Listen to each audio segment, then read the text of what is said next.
On the morning of August 18th, 2025, Ouagadougou was wrapped in a silence that felt heavier than thunder. Outside the United States Embassy, Burkinab soldiers stood in formation, rifles slung over their shoulders, their boots pressed into the red dust of the Sahel. Inside, diplomats packed their belongings under the relentless sun, their faces pale with disbelief. Above them, the stars and stripes sagged in still air, waiting for the final descent. The order was clear and uncompromising. The entire American mission had 72 hours to leave. Not just the ambassador, not just senior officials. Every trace of American power in Burkina Faso was declared unwelcome. Why would a poor, landlocked country, dependent for years on foreign aid for schools, clinics, and food, dare to confront the world's most powerful nation? Why now?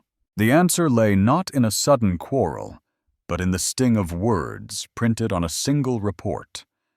Weeks earlier, a U.S. assessment arrived quietly in Ouagadougou. It was meant to be routine, another document passing through the endless churn of global bureaucracy. Yet its contents cut deep. In blunt language, it listed Burkina Faso's armed forces alongside extremist groups, equating soldiers defending villages and schools with the very terrorists they fought against. In the presidential chamber, Captain Ibrahim Traoré read the lines aloud to his ministers. His voice was steady, but his eyes burned. "Our soldiers," he said, "the ones who shield our people and fall in the dust of the Sahel, are now called criminals." The room fell silent. Then came the thud of his palm against the table. Did they forget the 2 million displaced since 2016? Did they not read the figures of 2,000 civilians killed just last year? For Traoré, this was not a mistake. It was an insult carved into paper, an act of narrative aggression that denied the sacrifices of his nation. That night, state television carried his anger to every corner of the country. Anchors asked aloud, "Who gave Washington the right to define our dignity?" In barracks across the nation, young soldiers clenched their fists in silence. For them, the insult was personal. It was not about diplomacy. It was about honor. And soon, wound would fuel one of the boldest decisions in African history. The decision did not come lightly, yet when it was announced, it landed like a thunderclap across Ouagadougou. In a single stroke of the pen, Captain Ibrahim Traoré declared that the entire United States Embassy must vacate Burkina Faso within 72 hours. Not a partial withdrawal, not a reshuffling of personnel, but a full expulsion. The message was uncompromising. Every seal, every flag, every trace of American authority was unwelcome. As dawn broke, the streets leading to the compound were sealed by soldiers in fatigues, their boots pressed into the red earth, their faces set with resolve. Armored vehicles rolled into position, forming a wall of steel at the embassy gates. The order was not to attack, but to stand as guardians, making clear to the world that this was a sovereign choice, not an act of violence. Inside the compound, diplomats worked with grim efficiency, dismantling communications, shredding documents, and packing crates under the heavy Sahel sun. The once bustling compound now echoed with the sounds of hurried departure. News spread quickly across the capital. By midday, crowds surged toward the boulevard. Mothers arrived with their children, waving flags stitched by hand. Elderly men, some leaning on canes or crutches, lifted their fists high, their eyes shining with tears. Young men painted their faces in the colors of Burkina Faso, chanting in unison, "We are poor, but we are free." The chant began softly, but grew into a roar that shook the dusty streets. Women ululated, their voices piercing the sky, carrying the sound of pride across the city. For the people, this was more than politics. It was a declaration that dignity mattered more than dependency. In a marketplace not far from the embassy, a fruit seller told a passing reporter, "Maybe food will be harder tomorrow. Maybe medicine will run short. But at least my children will know we stood tall." His words captured the mood of thousands who had gathered, not out of anger, but out of a solemn sense of ownership. Inside the presidential palace, however, the atmosphere was more cautious. Ministers raised urgent questions. One warned, "Captain, we may lose $100 million in annual assistance. Clinics will run out of antibiotics. Schools will close. Teachers will not be paid." Another added, "Agricultural subsidies are at risk. Seeds may not arrive in time for the harvest." Their voices carried the weight of fear. Traore listened, his hands clasped, his gaze steady. When he finally spoke, his words cut through the tension like steel. "If bread is offered with chains, it is not help. It is humiliation. A hospital funded through insult heals nothing. A classroom built on submission teaches slavery. Our people may suffer, but suffering with dignity is survival. Comfort with chains is death." Silence fell over the room. No one dared reply. In that silence, the decision became irreversible. By evening, the symbolism reached its peak. U.S. Marines marched in tight formation toward the flagpole. Their movements were precise, mechanical, devoid of expression. Slowly, the stars and stripes descended. The crowd fell silent. For decades, that flag had represented more than diplomacy. It was a symbol of leverage, of quiet compliance, of an invisible hand guiding national choices. As the banner reached the ground, some in the crowd gasped, others wept, and many clasped their hands in prayer. One veteran, leaning heavily on a wooden crutch, raised his hand toward the sky and shouted, "We buried too many sons to kneel again." The crowd erupted in cheers, repeating his words, "Too many sons to kneel again." The moment was etched into memory. It was not just cloth being lowered. It was an era folding itself into a box, an invisible chain being broken. Foreign press called it reckless, some labeling it diplomatic suicide. Analysts warned of collapse, famine, and international isolation. Yet inside Burkina Faso, the people's hearts beat with pride. For the first time in living memory, the script was not being faxed from Washington or drafted in Geneva. It was being written in Ouagadougou, line by line, in the dust of the Sahel, with the voices of ordinary people demanding to stand upright. As night fell, the chants continued. Fires lit the streets, not in rage, but in celebration. The embassy gates remained guarded, sealed against entry, awaiting the quiet tick of 72 hours. And in that moment, under the dim glow of lanterns and the resolute voices of the people, Burkina Faso told the world a simple truth: sovereignty is not for sale. The expulsion order reverberated far beyond the embassy gates. Within hours of the announcement, radios across the nation crackled with the same message. The United States Embassy had 72 hours to leave. For many Burkinab citizens, the word sounded like both a warning and a promise. Inside the council chambers, ministers were deeply unsettled. One leaned forward, his voice taut with worry. "Captain, our budget depends on U.S. funding. More than $100 million in assistance could vanish overnight." Clinics in the provinces are already short on antibiotics.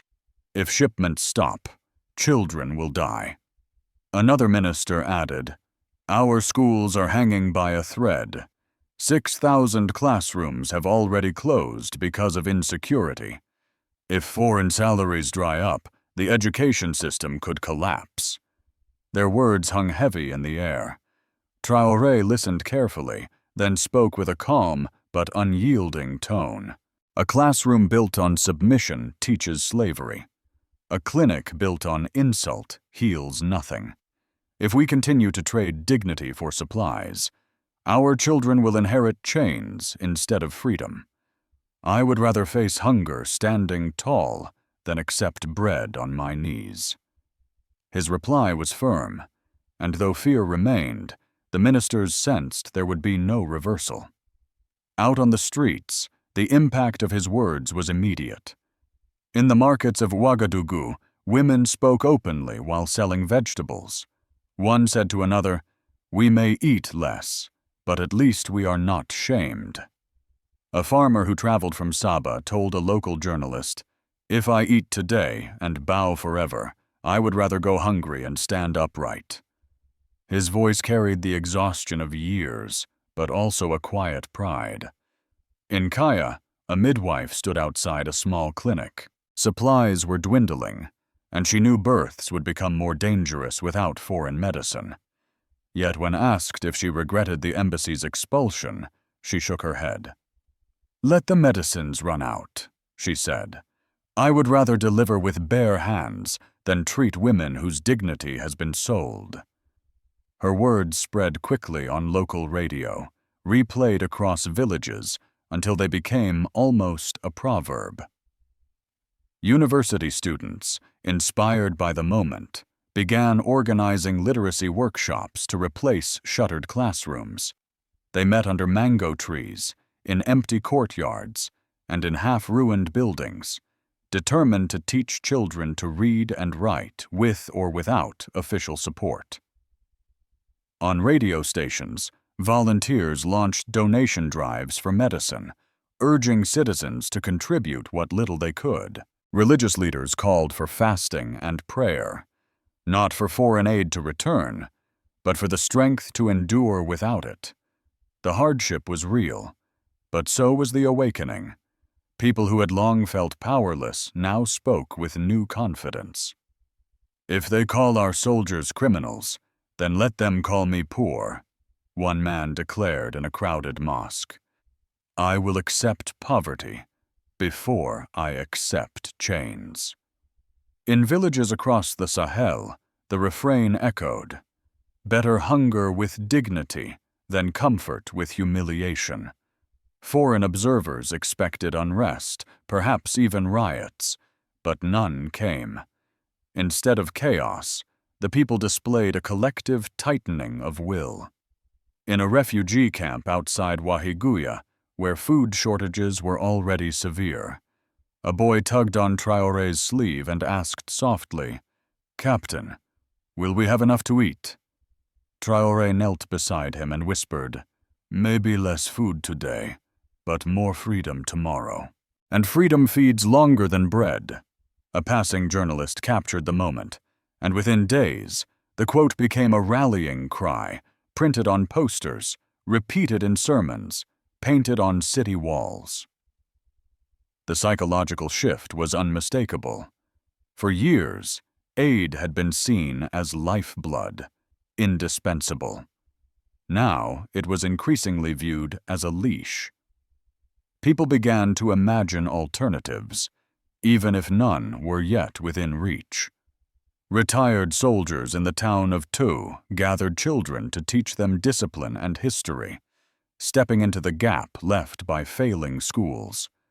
In Banfora, a group of seamstresses pooled their small earnings to support an orphanage that had lost foreign funding. The nation was hurting, but it was also learning to stand.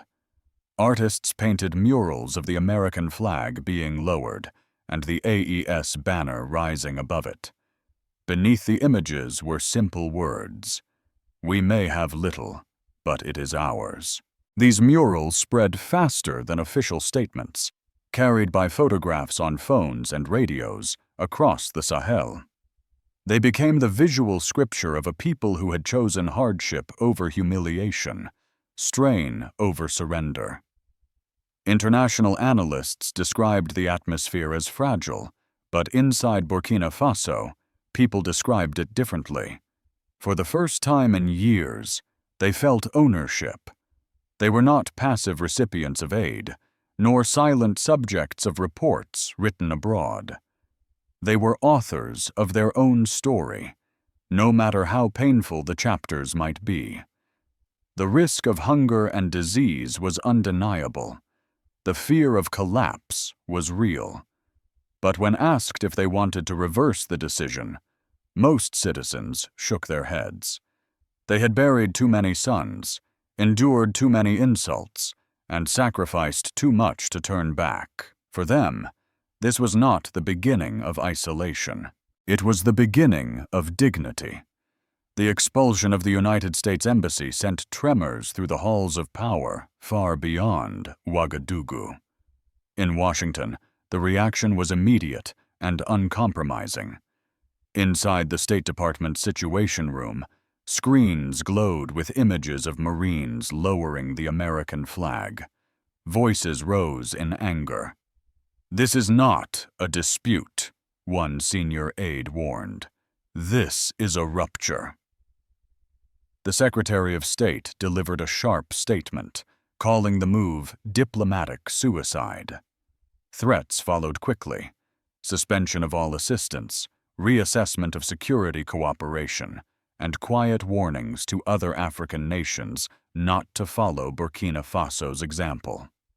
Senators convened emergency hearings, grilling experts with a single anxious question: if one small nation can cast us out, how many others will dare? Across the Atlantic, Paris responded with bitterness. French officials were still reeling from the withdrawal of their troops across the Sahel in 2023. To them, Traoré's move was incendiary. Newspapers branded him a dangerous populist, a young soldier gambling recklessly with his nation's future. Editorials painted grim scenarios of famine, collapse, and jihadist resurgence. Yet between the lines, there was another fear. What Paris dreaded most was the collapse of its long-standing influence in its former colonies. In Brussels, European Union leaders spoke with more caution. Their statements were carefully worded, warning of deteriorating cooperation, but stopping short of direct condemnation. Diplomats whispered privately that the EU feared being seen as neo-colonial enforcers. They could not afford to push African nations further toward Moscow and Beijing. Moscow, in contrast, wasted no time seizing the moment.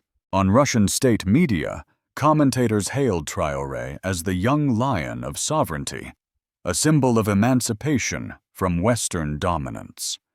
Foreign Minister Sergei Lavrov praised Burkina Faso's courage, declaring, "This is not madness. This is emancipation. Africa is showing it will not bow." Offers of cooperation soon followed: weapons shipments, military trainers, and promises of agricultural support. To Moscow, this was not only a diplomatic win, but also a chance to expand influence deep into the Sahel. China's reaction was quieter, but no less calculated. The Foreign Ministry in Beijing issued a brief statement about respecting sovereignty. Behind closed doors, however, envoys were dispatched with offers of humanitarian aid, infrastructure projects, and medical supplies. There were no cameras, no lectures, and no conditions. "We do not interfere," one Chinese diplomat was quoted privately. "We partner." For many in Burkina Faso, that subtle distinction carried more weight than the loud threats coming from Western capitals. Turkey moved with unusual speed. Ankara pledged to expand schools and hospitals in the Sahel, framing itself as a Muslim-majority partner willing to fill the gaps left by the West. Burkina Faso is not alone, a Turkish spokesman declared, earning applause in local media. Smaller nations, from Venezuela to Iran, also voiced solidarity, presenting Traore not as reckless, but as a bold example of post-colonial resistance. Global news outlets scrambled to frame the story. On CNN, analysts warned of a dangerous precedent. On the BBC, commentators asked whether the Sahel was sliding into chaos. French media doubled down on the reckless gamble narrative. Yet across independent platforms and social media, a very different message spread. Clips of Traoré's words, "Aid without respect is bondage. Partnership without dignity is fraud," went viral. Hashtags like #sovereignty not for sale trended across Africa and beyond. In Mali and Niger, student groups shared images of the American flag being lowered, overlaid with captions, "Who's next?" For Washington and Paris, the greatest fear was not the loss of one embassy. It was the possibility that Traoré's defiance would resonate across the continent. In think tanks from Brussels to Washington, reports circulated warning of a domino effect. If Burkina Faso could take this step and survive, Mali or Niger might follow with even stronger measures. And if more nations began to believe they could trade dependency for dignity, the entire architecture of Western influence in Africa would be at risk. Yet in Ouagadougou, Traoré's response to all this noise was measured. When one aide suggested that Burkina Faso might lean too heavily toward Russia, he shook his head. "Our dignity is not for rent. We will not trade one leash for another." His words, firm but cautious, made clear that the goal was not to replace Washington with Moscow, nor Paris with Beijing, but to carve out space for genuine independence. The global reactions revealed a deep divide. To some, Burkina Faso's decision was madness. To others, it was emancipation. But for everyone, one fact was undeniable. The map of African diplomacy had been redrawn. The flag lowered in Ouagadougou was not only an American banner. It was a symbol of a world order beginning to shift. The embassy's expulsion was not just a national decision. It sent ripples across the Sahel, a region already fractured by war, coups, and the long shadow of foreign influence. In Bamako, Mali's capital, the news spread like wildfire through university campuses. Students who had once marched against French troops in 2023 now held banners declaring, "If Burkina can stand, so can Mali." In Niamey, Niger's military council convened an emergency meeting, weighing the political cost of deeper alignment with their Burkinab ally. Both countries had expelled French forces before. None had yet dared to push the United States out completely. Now, the precedent had been set. For ordinary people across the region, the symbolism was powerful. In marketplaces, in refugee camps, in towns still scarred by jihadist attacks, conversations shifted. The question was no longer whether aid was necessary. The question was whether dignity could be preserved without it. Murals appeared in Gao, in Niamey, in Conakry, showing the American flag lowered in silence beside the words, "Better hunger with dignity than comfort with chains." The phrase, first spoken in Ouagadougou, was now on the lips of farmers, traders, and students far beyond Burkina Faso's borders. Western officials grew increasingly alarmed. Reports circulated in Washington and Paris warning of a domino effect. Analysts predicted that if one small nation could survive without U.S. aid, others might follow. The fear was not only financial, but strategic. A chain reaction could erode the entire network of alliances that had anchored Western presence in Africa for decades.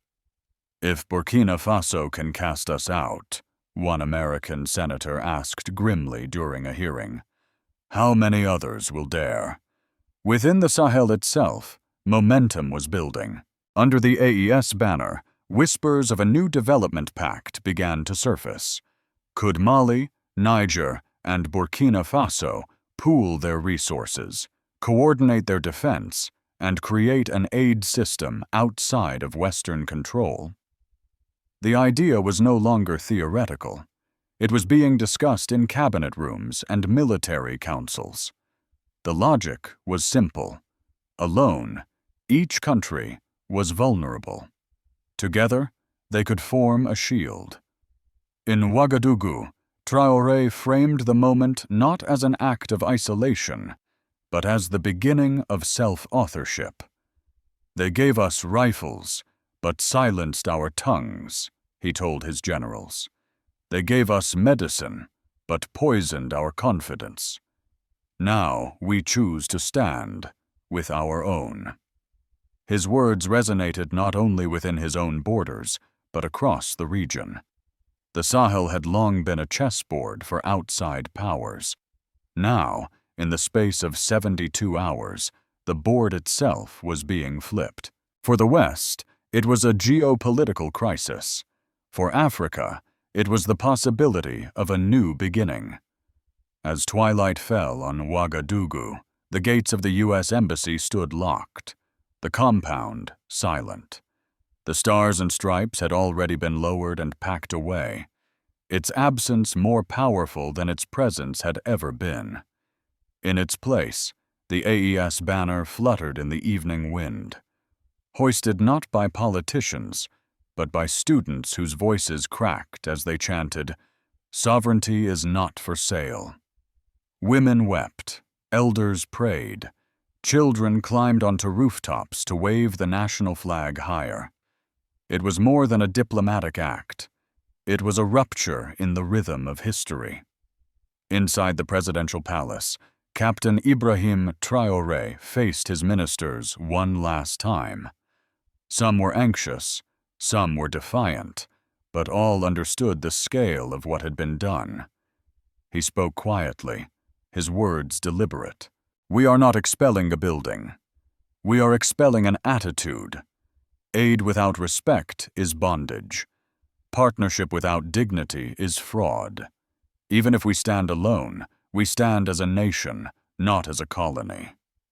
His message carried beyond those walls. Radios replayed it in distant villages, and families listened in silence, knowing life would be harder, but also knowing something precious had been reclaimed.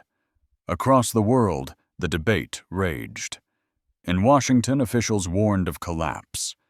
In Paris, commentators cried recklessness. In Moscow and Ankara, praise poured in. Beijing spoke softly but acted quickly, dispatching quiet offers of support. Yet no matter how the world spun the story, one truth had already been carved into the soil of Burkina Faso. Sovereignty had been chosen, whatever the cost. The burden ahead was undeniable. Schools might lose funding. Clinics might run short of medicine. Food insecurity could deepen. But for the first time in generations, the people felt ownership of their destiny. Murals on city walls declared, "We may have little, but it is ours."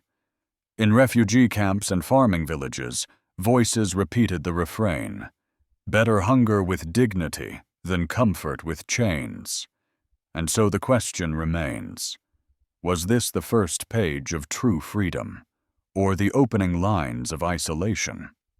Can a small nation endure without the crutch of foreign aid, or will dignity alone sustain its people? That question is not for history alone.